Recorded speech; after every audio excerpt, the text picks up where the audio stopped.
Hello and welcome to the Post Up Podcast. This is Cyrus Rogers.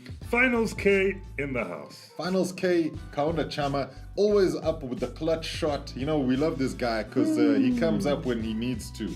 And I have come up. That is true. That is true. I'm heading to Toronto. I'm on my way.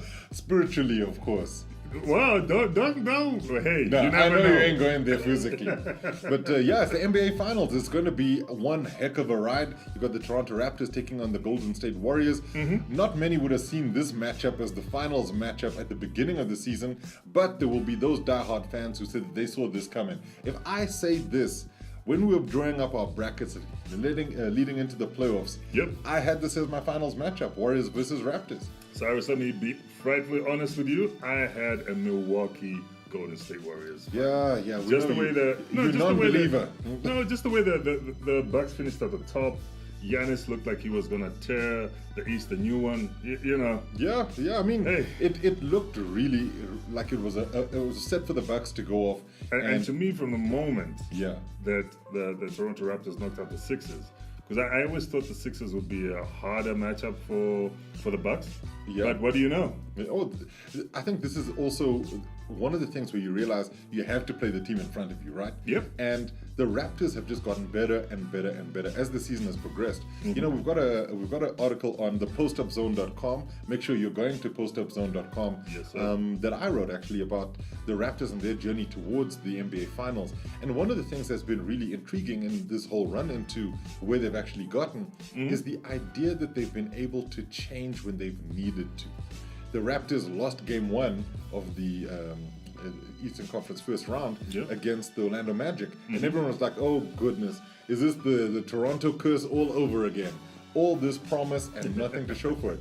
But the reality is that they managed to get to this stage of the season by coming second in the league overall, second in the Eastern Conference, and their record this season was just one loss worse than last season.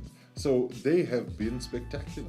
Well, to me, Cyrus, to tell you the truth, you know, with all due respect to the Raptors, they definitely deserve to be where they are right now. Yeah. It's when I was watching the progression. So I saw a bad game one, especially from Kyle Lowry, when they looked like, oh my goodness, this is against the Bucks. No, this was against the Orlando Magic. Yeah. So that was a crazy one. Then when they went and took a 7-game series all the way to 7 games with the Philadelphia 76ers, I thought these guys must be tired because the Bucks on the other end, they swept the Pistons. Yeah.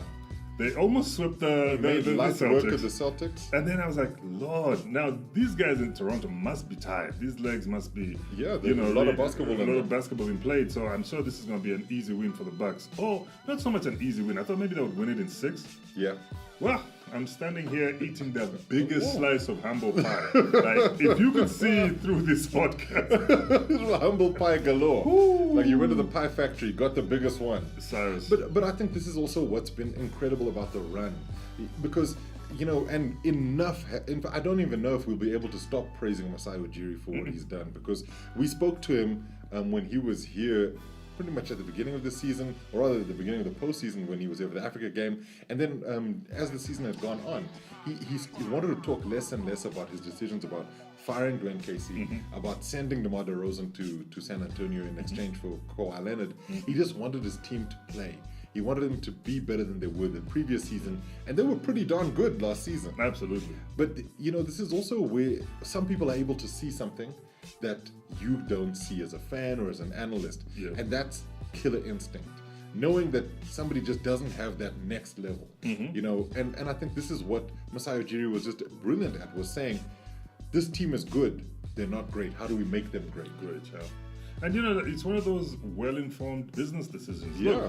Look, to tell you the truth, Cyrus, when I heard of the Dwayne Casey situation, I was like shocked because he was coach of the year. Who wouldn't be shocked? And I was like, what's going on? And if you remember, when Masai got here, it was just post the DeMar DeRozan trade. Yeah. Because remember, DeMar DeRozan was supposed to come for the Africa game. Exactly. Then he didn't come because obviously he was taking care of business in San Antonio and he couldn't do a whole bunch of stuff happening in Africa. So, and when we spoke to Masai, I love the fact that he was so calm about it. Yeah. It really looked like he had made an informed business decision, like I said, and he knew where he was going with it. He had put the chess pieces in position, and now it was just time for the team to play. And that's exactly what they've done. That's it. I was worried about the fact that Kyle Lowry, now he lost his best friend. And was acting the fool. He was like doing all of their little handshake routines by himself. I mean, look, I'd be upset if you left. You see, I was about to go there. Life does go on, Kaunda. I was like, if I just stepped out of the post-up podcast and the entire, post-up zone, you'd be like, but bruh. Yeah, I mean, look, what happened? What happened? I'd be like, no, but Masai says, But it's one of those things. You have to adjust with what happens. And then even Kyle Lowry's comments about, no, we just work together, Yeah, I mean, maybe he still feels like that now. No, I don't think so. I'm sure he does. I think it was the emotional thing at the time. This reminds me of when Kevin Durant left Oklahoma City Thunder. Russell Westbrook felt like he lost a best friend. He felt like he was betrayed and all that stuff. And remember the fact that DeMar DeRozan claimed that he was told that everything was good. Then in the middle of the night, he was blindsided. He was blindsided. So I think that hurt DeMar. That also hurt Kyle, because then you start thinking that, oh, listen, I'm just like DeMar, so this could happen to me as well anytime. If it wasn't for the fact that I'd signed a massive contract this season. But you understand what I mean? That if I'd have been in the same place, in the same position, maybe that could have happened to me. So emotions always come into play, Cyrus. And as if you've seen now, Russell Westbrook and Kevin Durant, they're cool. They talk, they hang out. Because life goes on, like you said. Look, now that I've mentioned Westbrook, I think we've spoken about the journey of Toronto from the first round all the way through to the finals. We've got to go to the Western Conference. Let's talk about the dynasty that is the Golden State Warriors. I know this is a labor of love for you, so I might even step out of the room for this. It most certainly is, and no need to run away. We're not trading you just yet. But I think the thing about what's happened with the Golden State Warriors, and I find it weird how some people are bored by it.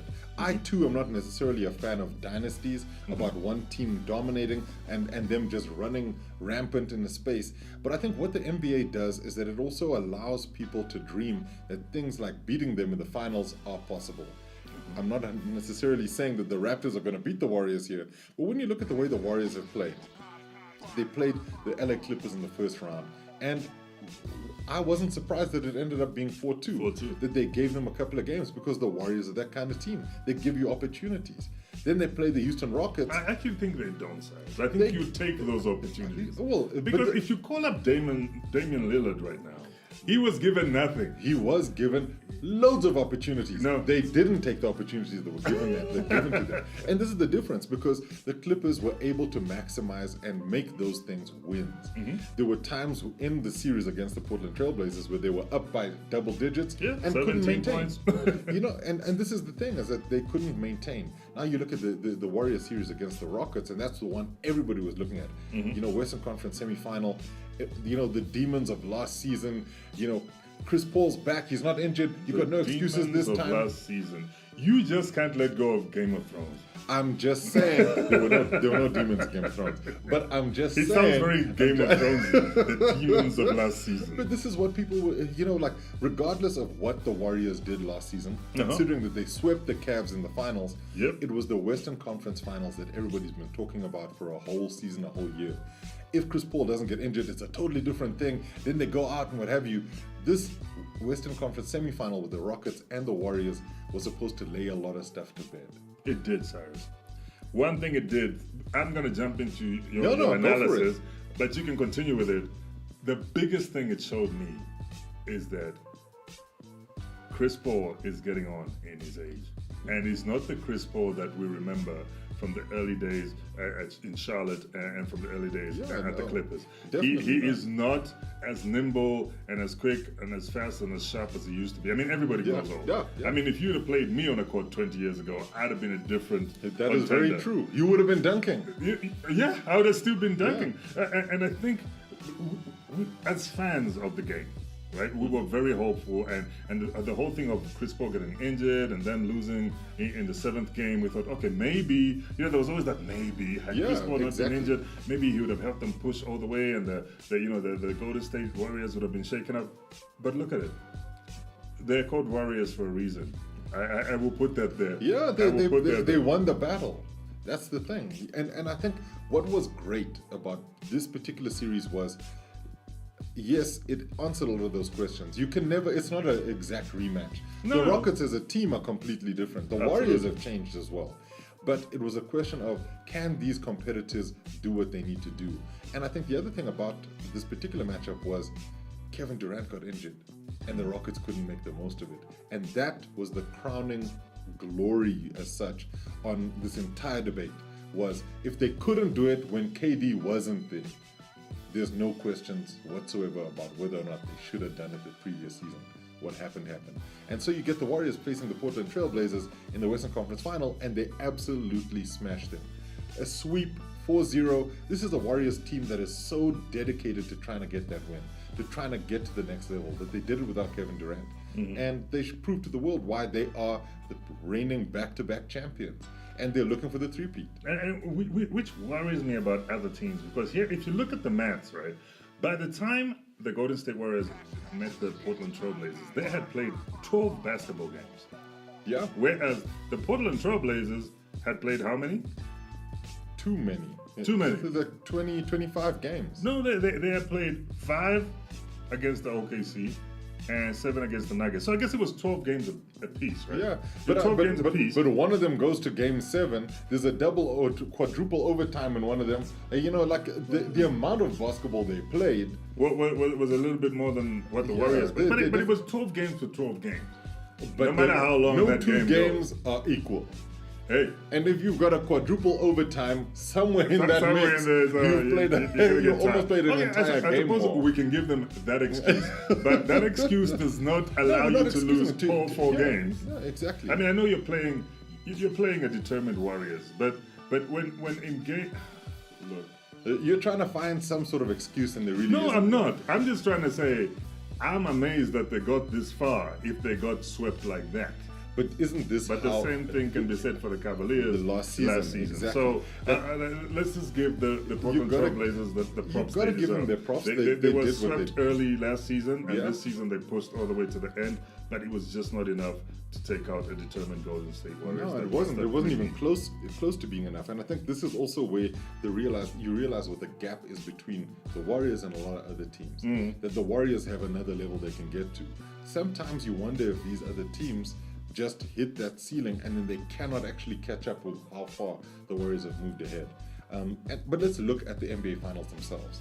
Yes, sir. The Golden State Warriors versus the Toronto Raptors. Because Raptors in 7. you've been saying this for a while. I've been checking to see what you've actually had in your tea. Are those tea leaves? They seem to be, so I don't know what your excuse is. It is green tea, but we'll leave it there. Yeah, look, I mean, maybe the less said the better. The thing about it though, right, is I can almost understand why some people, including yourself, say Raptors in 7. Because you like to dream. You like to think that there's a world where some team like the Toronto Raptors, who are the plucky underdogs, can still have like a star player on their team and then go all the way to the finals and then finally vanquish what some might see as the Empire, you know, from the Star Wars, you know, and use the Star Destroyer and just take it out. And then you find that the Golden State Death Star has been exploded because some, you know, a rebel leader has managed to get behind enemy lines. I mean, these are all great story arcs. But they're in the movies. Your analogies are fantastic, Cyrus. You should write books. I probably should. But why? Why do you say Raptors in 7? Look, let's face facts. When I say Raptors in 7, it's a big dream, and I dream in color. And this time I'm dreaming in red. In red, yeah. First of all, I love a good success story. I love even better a comeback story, but this is a success story. First of all, the Raptors are making it to the finals for the first time in franchise history, taking it all the way. And for the first time, they've got, well, not for the first time, and Vince Carter was a legitimate superstar. I go on record as saying that Tracy McGrady was almost a legitimate superstar at that time, and so was Chris Bosh. He was almost a legitimate superstar at that time. You know, those are 3 guys that have helped build this team in the North, right? Now, this time, they get a superstar in Kawhi Leonard, and they push all the way to the finals. And because of their positioning at the end of the regular season, they finished second, right? Yeah. So they finished ahead of the Warriors, so they get home court advantage. Home court is massive.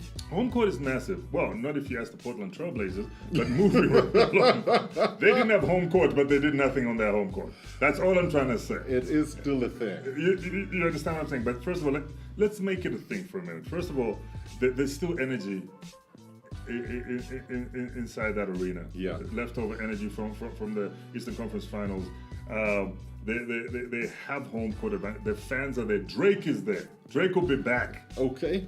Drake, although he's received some warnings from Oakland, I've heard. Another band in Oakland is saying, don't try bring that stuff here. Don't try that here. But look, so first they got 2 opportunities at home to clinch at least 1 game from the Warriors. Because what you want to do with the Warriors is rattle them right at the beginning, right? And you've got 2 games at home, which give you that opportunity.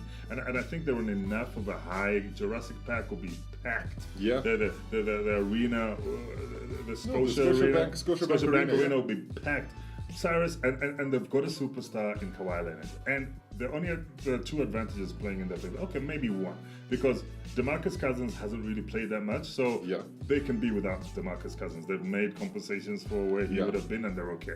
I mean, they've even got your big guys, Jonathan Jerebko can play up front. They still haven't used Andrew Bogut. Andrew Bogut Looney has been this far. I mean, I'm talking about guys who've done it. Who've done it. So let's talk about Andrew Bogut, who's been this far. He's a champion with the Warriors. He's a champion with the Warriors. So, but they're missing Kevin Durant. That's the biggest discussion going on at the moment. Can the Warriors win without Kevin Durant? I give them a very high probability that they can. But then again, I think this ignites a certain fire in the Toronto Raptors. Like, they're missing one of their superstars. So let's go out and try and maximize that gap. And I understand. You understand? That's my reasoning. So you've got the story angle, you've got some basketball angle to it. Yeah. You're feeling like everything is written in the stars, and this could be the one. And I feel, Cyrus, in my gut, this could be the year the underdog makes an upset. Okay, I mean, granted, the Raptors were an underdog. They were one of the only 2 teams on the Eastern Conference that have never been to the finals. Now, it all remains with Michael Jordan and the Charlotte Hornets who've never been to the final. If Buzz City can make it there, they might be waiting a while longer, the Charlotte Hornets. But I get what you're saying. But you see what I mean? Raptors, right? Sorry, there's also sentiment in there for me, Cyrus. To be honest with you, I would love this to be a storyline. And then, if Masai Ujiri wins the championship based on what the moves he made. So, Masai Ujiri for Canadian president. I'm just saying. Or mayor of Toronto. I don't know. Look, it's possible. It's possible. But let me break it down to you from the other perspective. The blue and gold perspective. The strength in numbers perspective. The Warriors perspective. You see, you talked about story, let me give you story. Right? A plucky team from the Western Conference who had to build it all from the ground up, coming with youth in a couple of guys that they'd drafted in Stephen Curry, Klay Thompson, Draymond Green. I mean, that's the backbone of a solid organization. Now, these guys have done it before. They've won championships. This is their 5th NBA Finals. This is 3 championships for these guys. They're actually going for a 3-peat to make it 4 championships for some of them. This is also the final season at Oracle Arena, right? They're moving from Oakland to San Francisco next season. They could think of this as being the last 2 games, depending on how things go, at Oracle Arena. They too have got storylines that they want to complete. This is also the end of an era storyline. Everybody is saying Kevin Durant is going. But I don't think Kevin is that much of part of this era. He is part of the story. They don't win the last 2 championships without him. We can't guarantee that. They don't win them without him because he is there. We cannot discount him from that storyline. And another storyline, Cyrus, if I may add to your storyline. This is the time when Steph gets more rings than LeBron. Well, this is all I'm saying. There are so many storylines. There's so many stories because when LeBron does that 3 count, Steph would do the 4 count now. He'd be like, yo, Bron, I mean, I see you. I see you, but here's the 4 count. Okay. And there are a couple other stars that Steph would have won more rings than if he completes this. But I think the other thing is that there's also the thing about only a couple of teams have won 3-peats before. Chicago Bulls, Los Angeles Lakers, I think were the last team to do a 3-peat, So, there's all of that stuff. Now let me go into the basketball reasons why I think the Warriors are going to win this. All right. they have possibly the most underrated MVP, former MVP in NBA history on their team in Stephen Curry. And I don't mean he's underrated in the sense that people don't think he's a good player. They just don't necessarily think he's the kind of guy at present who's going to take games away. But the Portland Trailblazers will tell you that's not the case. Okay, so Cyrus, sidebar. Is this Stephen Curry gets his finals MVP? It's highly possible. I tend to think that Steph is also, he's very much a team first kind of guy. So what he might do is defer to somebody else, because somebody who's been snubbed this season, you know, in the All NBA stakes, you know, is Klay Thompson. And Klay Thompson, he said after missing out on the All NBA teams that yeah, the money and the regard in that case would have been nice, but I'm here to win championships. I'm here to win rings. So when I do that, I'm doing my job. So he wants to win this ring. He wants to make sure that people understand Klay Thompson is that good. That's the basketball side to it. I think that the Warriors just have the firepower. They've got the players in every position to actually overpower what the Raptors could bring. You look at the Steph, the point guard matchup, Steph versus Kyle Lowry. I don't see Kyle Lowry shading that one. You look at the shooting guard. I don't think Steph can own Kyle Lowry for 4 games. You've been saying this, but Kyle Lowry is the kind of guy that can step up, and I watched him in the matchups against the Milwaukee Bucks, where he had to face the likes of Malcolm Brogdon or Eric Bledsoe. They're not Steph. I know they're not Steph, but he's also missed the intangibles. I was watching him closely. Remember the famous dish to Kawhi with a dunk? Yeah, on Giannis. On Giannis. Did you see that he actually did an intangible there? As he gave, and that's when I noticed that this guy, that's why he's got a very good plus minus when he's on the floor. When he handed Kawhi the ball, he gave Giannis a bit of a nudge. But if you're an official, you wouldn't pick it up. Well, this is the thing about what Kyle Lowry does. But guys who are skilled and also understand that they've been playing in the league for a while, they can get away with those kinds of things. Just don't forget, Steph does the same stuff too. That's what I'm saying, but I don't think Kyle Lowry is the kind of player, especially with the kind of energy that's been injected in him. You know, I saw a smile on Kyle Lowry's face that I've never seen in all my years of watching him, even when he was at the Houston Rockets. He has had some energy injected. I know, Cyrus, I sound like a fortune teller here, but he's a piece of energy injected in him telling him, you can. Kyle, you beat this team twice in the regular season. Now you're in the finals. Pull your laces up. It's time to go to war. So these internal voices are the ones that will propel Kyle Lowry to the next level to stop Steph. Look, it's not happening. He's not one of. It's not happening. Look, he's not one of my top 5 point guards, but he's in my top 10. Yeah, there are lots of point guards in the NBA. Yeah, but he's in my top 10. Look, I like Kyle Lowry. I've interviewed him before. Really nice guy. Fantastic. Do I think Kyle Lowry is going to manage to help stop Steph Curry? No, I don't see it happening. Let me ask you a question just to end this point guard discussion. Yeah. Can Stephen Curry own Kyle Lowry for 4 games straight? Yes. In fact, it's not even a question. I think Steph Curry can own Kyle Lowry over a 4-game stretch without question. I think he could do it easily. But I think the thing about it is that you have to remember that Steph will hit you with the scoring, but he can also dish. So if he's managed to bring the rest of the team in, then he's going to do a really good job. It's just the other matchups. How do the Warriors deal with Kawhi Leonard? Considering that they managed to deal with James Harden, who is a better isolation scorer than Kawhi Leonard is in volume. But Kawhi Leonard knows that people will have to do their things around him and try and stop him. And I think this is where the Raptors might be a little better than the Rockets in their matchup, because the Rockets didn't get much production from everyone else. So when James Harden was off form, they really fell apart. The Raptors will have production from pretty much everybody. I think it's the Raptors bench that might give them an edge to a certain extent, because they can call on the likes of Serge Ibaka to come off the bench and do something. OG Anunoby might actually be fit. I hope he will be, something. because It would be that's great to African see him talent play. for us. Love to see him play. I mean, even Patrick McCaw might get a game because he's a former Warrior. I doubt it though. But I think the thing is that when you look at the matchups, I don't see where one team can match the Warriors man for man. Now that you brought it up, sidebar, I hope Patrick McCaw makes it on the floor. Do you know why?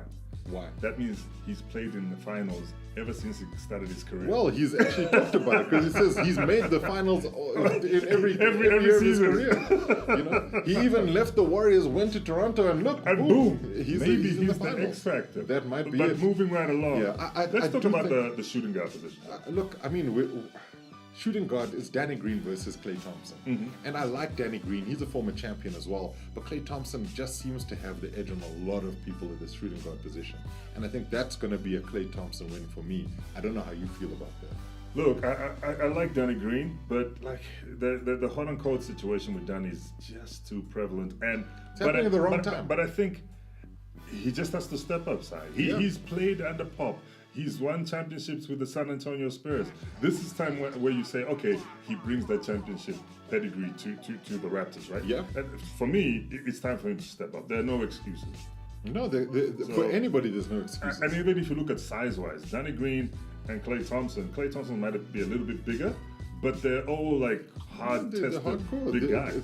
So do you agree? Klay Thompson shades Danny Green in that matchup, Look, right? Cyrus, if I look at the league, the best shooter in the league is Stephen Curry. The second second best best is shooter Klay Thompson. is Klay Thompson. So let's just keep that one right there. So there we go. Let's just keep now, that one right there. That in itself should be enough to make the Warriors a sort of better prospect. Now, when you're trying to look at it in terms of man for man and matchups, right? Yeah. Kawhi Leonard is going to play at small forward. Absolutely. I can't guarantee who the Warriors will play at small forward because with Kevin Durant out, there's a whole range of people they could actually put in there. Yeah. If Andre Iguodala is fit, they might throw him in. Sean Livingston might be utilized there. They could even decide, okay, fine, maybe what we do is we play somebody else, like an Alfonso McKinney. They try somebody else out, Jonas Jerebko. There's a lot of names that they could put in. But I don't think the Warriors would leave that player on Kawhi on defense. I think what they do... We know what they're doing there. They're going to move Draymond Green to Kawhi and try and see if he can at least slow him down, if not stop him. And I think if there's a defender who can defend as well as Kawhi Leonard is, or does, it's Draymond Green. Yeah. And I think that's really the critical thing here, because when also Draymond starts pushing the pace, like he did in the Portland Trailblazers series, and he starts running the game, he's so difficult to stop. And I think it's those particular combinations where the Warriors have the jump on what's happening with the Raptors. However, then you start looking at the power forward and center positions, and the Warriors have struggled against bigs. You've got Pascal Siakam, who we love, and if Draymond is now switched to Kawhi, Pascal is basically left to his own devices. Now, he's also blown hot and cold as the playoffs have worn on. Yeah. But he's still managed to get the points when he's required. And, Absolutely. And I think he's the kind of guy who's got enough X factor that he can actually give anybody a game. But the Warriors do have a couple of people that they could counter him with, you know. They could even put somebody defensive like Jordan Bell back into the game to try and slow him down a bit. They'll probably chuck bodies at these guys because, like they've done in the past when Kevin Durant is out, they've said we cannot get all the scoring that Kevin brings in from one player. Let's share the load. Quinn Cook, let's see how many you can get. Jerebko, let's see how many you can get. McKinney, let's see how many you can get. So they'll try and do that way, and they'll do the same when it comes to defense.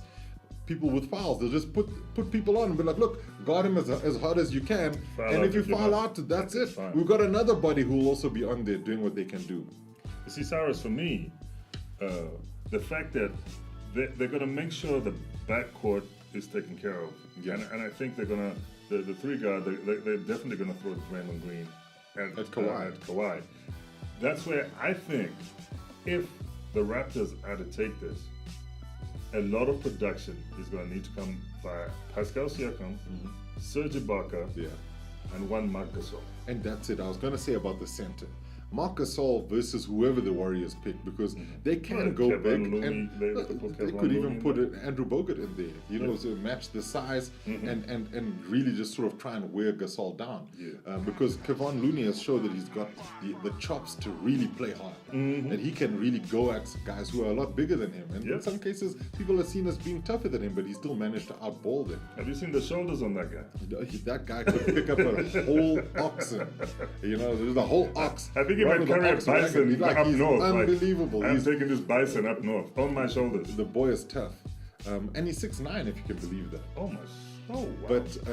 But the Warriors do have options. It's what the Raptors have in response. And I think that's where things will get really interesting. And to see, I think the best chance that the Raptors have is trying to get their coach Nick Nurse to assess what the situations are early and try and make adjustments around that. He did that with the Bucks. They lost the first 2 games, then they won the first 4, the last 4. Yeah.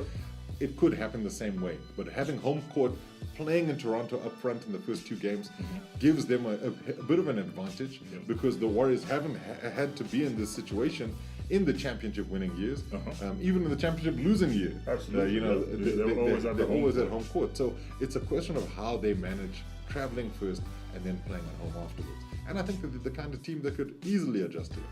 No, let's hope they adjust, because we haven't even gone deep into the Raptors bench because Fred VanVleet, he's been showing up. Norman Powell needs to show up a little bit harder, but he can show up when needed. So this is why I'm so confident that Cyrus, this could be that year.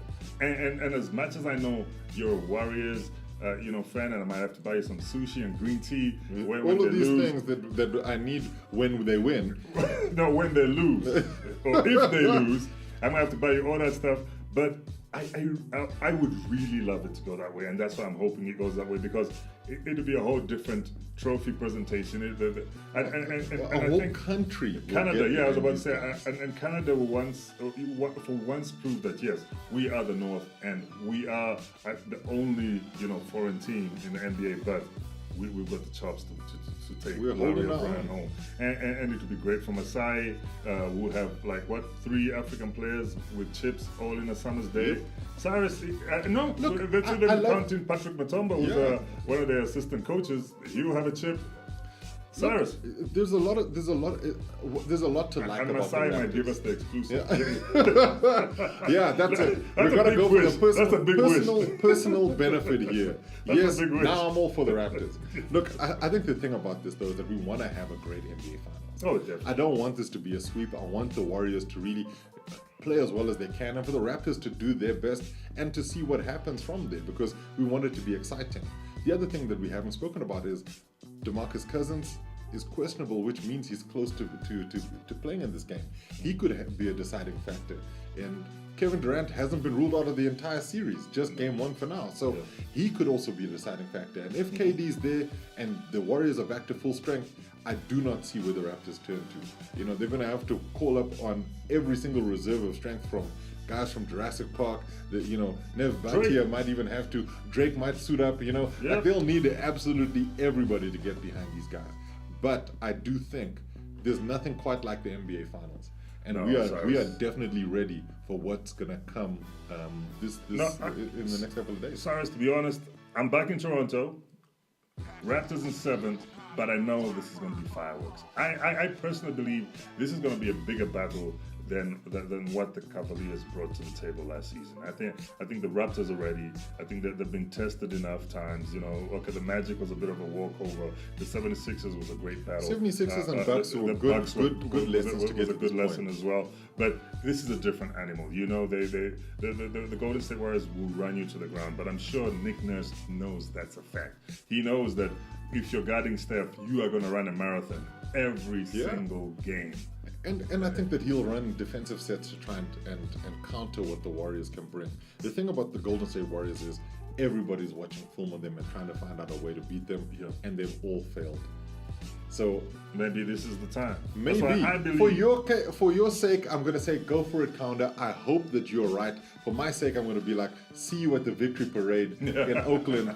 This is going down. Cyrus, if we win, and we meaning Toronto, you're going to Toronto to buy me a Pascal Siakam jersey. No problem, Kaunda. Post-up Zone is going to fund that trip. You're going shopping for me. Look, all I'm saying is, if it happens, I'd be glad for the Raptors. I'll even go and get you that jersey. Number 43, don't forget. Spicy P on the back if you want. We could even put Spicy K. Spicy Better K. for you? Perfect. I just think, though, that what's going to happen here is the end of an era, and the Warriors are they're going to be the happier team. But I think that all of you listening at home and in your cars and on your phones, wherever you might be listening to the Post Up Podcast, just remember this. Cyrus Rogers has always backed the Warriors. Yep. He's not been like the LeBron-loving Kaunda Chama, who was once a Cav, now a Laker, now with the Raptors. This guy is always about the team that is going up against the Warriors. So I don't know about you, but I've been buying my team the whole time. That's it for this week's episode. Absolutely, Cyrus. It was great talking the finals, and I'm sure everybody's looking forward to them starting Friday morning. Central Africa time. It's going to be incredible. The series is going to be good. Just remember this: we will bring you more updates on what's happening with the finals as we go. Make sure you're going to postupzone.com for all of your NBA action, some interviews, some great articles on what's going on in the NBA and the WNBA as well. And there's some great announcements coming up around the Basketball Africa League. Absolutely. We haven't spoken about the fact that the Vice President and MD for Africa, Mr. Amadou Gallo-Fall, has been named as the President of the Basketball Africa League. Congratulations. Congratulations. Great Amadou. guy. I think for him it's been a journey he's always wanted to, since the time he was at the Mavs, and he always wanted to come back home and develop basketball on the continent, being one of the founders of the Seed Project in Senegal. And I think coming to head the Africa office and helping to launch more than the 15 NBA Academy, junior the Junior NBA programs, leagues, then the academy in Senegal. I mean, he's done so much. I think he just needs, now he's going to that next level, to the semi-pro to professional level. And I think well done to Amadou. No, he's such an inspiration, and I know so many African basketball fans can look at him in particular and say, thank you so much for what you've done for African basketball. There are a lot of people who talk, you do. So hats off to you, Amadou.